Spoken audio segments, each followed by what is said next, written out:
নবী সাল্লাল্লাহু আলাইহি সাল্লাম আশুরার রোজার ফজিলত তালাশের জন্য, এই রোজার ফজিলত অন্বেষণের জন্য যত চেষ্টা করতেন, রমজানের ফরজ রোজার পরে অন্য কোন নফল রোজার ব্যাপারে, নফল রোজার ফজিলত আহরণ করার ব্যাপারে এত বেশি চেষ্টা তিনি করতেন না বলে হাদিসে প্রমাণিত। এক বর্ণনা আসছে, নবী সাল্লাল্লাহু আলাইহি সাল্লাম বলেছেন, আবু হুরায়রা রাদিয়াল্লাহু তাআলা বর্ণনা করছেন হাদিসটি, যে নবী সাল্লাল্লাহু আলাইহি সাল্লাম ইরশাদ করেছেন, সিয়ামু ইয়াউমি আশুরা আহতাসিবু আলাল্লাহি আন ইউকাফিরা সানাতাল্লাতী ক্বাবলা। আশুরার দিনে যদি কেউ রোজা রাখে, আল্লাহর প্রতি আমার ধারণা হলো আল্লাহ তাআলা তার পিছনের এক বছরের গুনাহ মাফ করে দিবেন।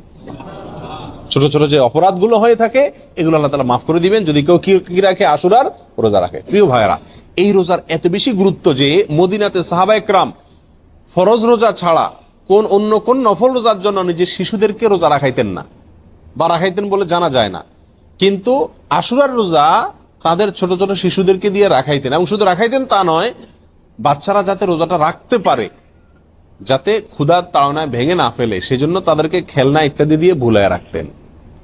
এইসব কিছু থেকে আশুরার রোজার গুরুত্ব একজন মুমিনের কাছে পরিষ্কারভাবে ফুটে ওঠে।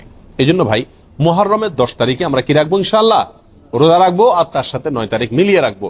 বাংলাদেশে যারা আছেন তারা বাংলাদেশে আকাশে যেহেতু একদিন পরে চাঁদ দেখা যায়, সৌদি আরবের পরে, আমাদের ভৌগোলিক ভাবে আমাদের অবস্থানের কারণে একদিন পরে যেহেতু আমাদের আকাশে চাঁদ দেখা যায়, সেহেতু আমরা এদেশের একদিন পরেই সাধারণত কি রেখে থাকি, আপনার আশুরা রোজা রেখে থাকি।